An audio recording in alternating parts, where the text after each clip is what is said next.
हरि ओम. मी किशन येराना विभूते, पणबारी यांनी खात्यामध्ये executive engineer म्हणून मी रिटायर्ड झालो जस्ट. तर मित्र, मी योगा म्हणजे मी बऱ्याच जणांना सांगितलं की गुरुजीचा माझा संबंध फार जुना आहे. 2017पासून मी योगाशी जोडलेलं आहे.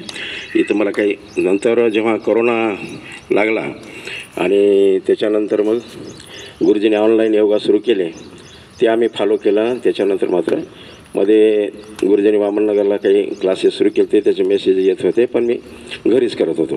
त्यानंतर मग इथं सुरू झाल्यावर मी इथं आलो. तर मी काल परवा एक 8-10 दिवसापूर्वी पुण्याला गेलो. माझे मुलीचे काही विषय होते, ते घर घेतात, फ्लॅट घेतात, त्याबद्दल वास्तूबद्दल काही मला नॉलेज आहे, ज्ञान आहे, त्याचा सल्ला देण्यासाठी गेलो. आणि तिथं आहारामध्ये खूप बदल झाला. म्हणजे मला सगळ्यात जास्त केळी, म्हणजे केळीचं शिखरण, दूध, तूप ही फार आवडते. आणि त्याचा हेवी डोस झाला. रात्री फार खालो मी. आता शाकाहारी माणसाला आणि मुलीला वाटलं पप्पाला हे फार आवडीचं आहे. त्याचा मला एवढा कफ झाला आणि हे मग मी अतिशय बेचैन झालो. माझं डोकं एकदम 10-20 किलोसारखं वाटू लागलं. ती इथं आल्यावर परत मी कंटिन्यू भिजलो, पुण्यातही भिजलो. आणि त्यानंतर मग मी म्हटलं बाबा हे थोडं असंही होते, आपण गुरुजींना थोडा संपर्क करून यावर काहीतरी सल्ला घेतला पाहिजे.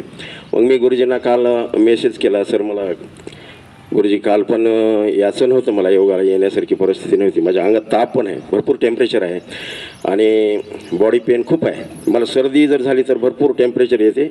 फार मोठा, माझ्यासाठी हा फार मोठा आजार आहे, मला बाकी काही होत नाही. मग त्यांना मेसेज केला.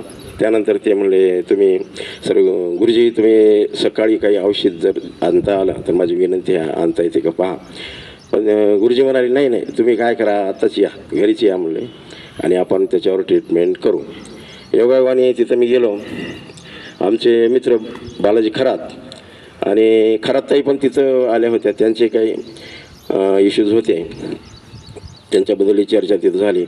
आणि मग माझी तपासणी केली गुरुजींनी आणि तुम्हाला फिवर आहे आणि भरपूर कफ आहे. याबद्दल ट्रीटमेंट जे आहे त्यांनी काही मला ज्योतिष तेल जे आहे, ज्योतिषमती जे तेल आहे, नस्य, तर मी नस्य करायचं तिथं टाळत होतो. कारण शेवटी गुरुजीच्या समोर कशाला करायचं, घरी जाऊन करू म्हणलं आपण. घरी सर मला ते नस्य पात्र पण आहे आणि मी घरी करतो म्हणलं. नाही नाही म्हणले ते इथंच. मी म्हणलं ते गरम पाणी करा, आपल्या जे गुरुमाया आहेत त्यांना कशाला त्रास, असं माझी एक भावना झाली.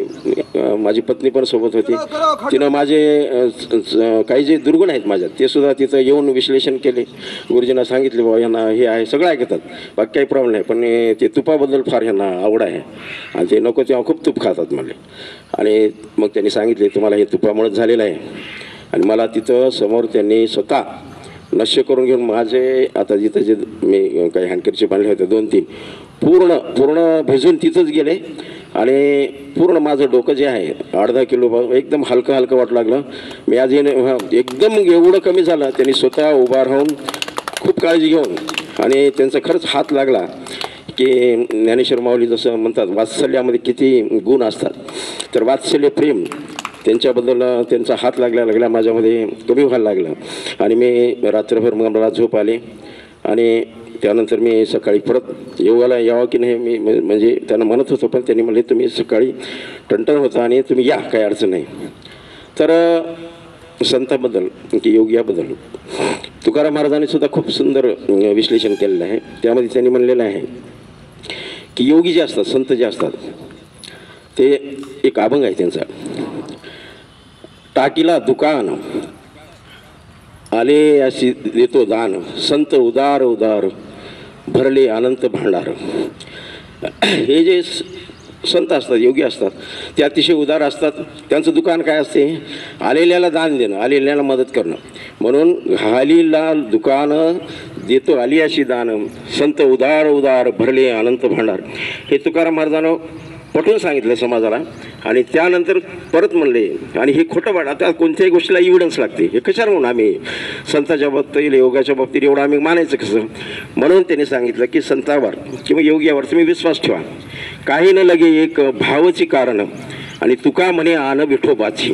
त्यावेळेस आन म्हणजे शपथ, हे जे मी तुम्हाला सांगायला लागलो ते मी विठोबाची आण घेऊन म्हणजे शपथ घेऊन सांगायला लागलो. तुम्ही फक्त श्रद्धा ठेवा, त्यांनी सांगितलेल्या मार्गाने चला, तुमचे जे काय असाध्य रोग आहेत ते सर्व कमी होतील. मी बरेच असाध्य रोग जे काही आमच्या मित्रांना पाहुण्यांना झाले होते त्यांना मी गुरुजी जेव्हा 2017ला मला पहिल्यांदा भेटले तेव्हा मी पहिलं काय काम केलं असेल त्यांचं घर पाहिलं. मला अशा माणसाचं आपल्याला घर माहीत पाहिजे अगोदर. मला काल म्हणले तुम्हाला घर माहीत आहे का माझं? मी म्हटलं 2017लाच माहिती करून घेतली. जे कोणी माझ्याकडे येईल त्यांना मी पहिल्यांदा खूप मोठ्या मोठ्या माणसाला म्हणलो मी की तुम्ही काही जणांचे प्रॉब्लेम होते आता इथं म्हणजे तसं एक्सप्लेन करू नये मी, हां निघून पण गेले. त्यांना म्हणलं तुम्ही काहीच करू नका, गुरुजीला शरण जा, तुम्हाला नक्की 100% गुण नाही तर असंही तुम्ही जाणार असाल. पण ते त्यांनी नाही म्हणले. हे आता इनिशियल स्टेजला शक्य होतं, पण याच्यानंतर आता आम्ही बरंच फायनल स्टेजला गेलो आहे. आम्हाला ॲलोपॅथीच घ्यावं लागेल आहे ज्याचा त्याचा विषय. कालपूर्वा खासदार साहेब म्हणजे सत्ताधारी त्यांचे माझे खूप संबंध होते चांगले. मी इथं कोलंबी लिफ्ट इरिगेशन स्कीम करताना त्यांचं माझं अतिशय जवळचं वसंतराव चव्हाण साहेब सांगू नये तुम्हाला, त्यांनासुद्धा मी निरोप दिला. मला कळलं मी इलेक्शनमध्ये झोनल ऑफिसर होतो, मला निरोप आला की त्यांची तब्येत थोडंसं हे आहे. तिथं त्यांचे जवळचे नातेवाईक माझे बरेच मित्र आहेत. त्यांना म्हणलं की साहेबाला सांगा थोडं गुरुजींना भेटायला. तिथेही हा विषय झाला. विश्वास थोडंसं ठेवायला पाहिजे. तर ह्या गुरुजींनी जे काय मार्ग सांगितला आहे, मी आतापर्यंत तुम्हाला पाहिलं असेल मी कधी माईक घेत नाही, कधी बोलतही नाही, कधी येते नाही. मी त्या कोपऱ्यात जातो, मला ते फार म्हणजे आवडतं आहे. मी आपलं योगा करणे आणि हे करणे. पण गुरुजींनी आग्रह केला त्यामुळे मी येऊन 4 शब्द बोललो. काही माझ्याकडून काही चुका झाल्या असतील मी माफी मागतो. धन्यवाद.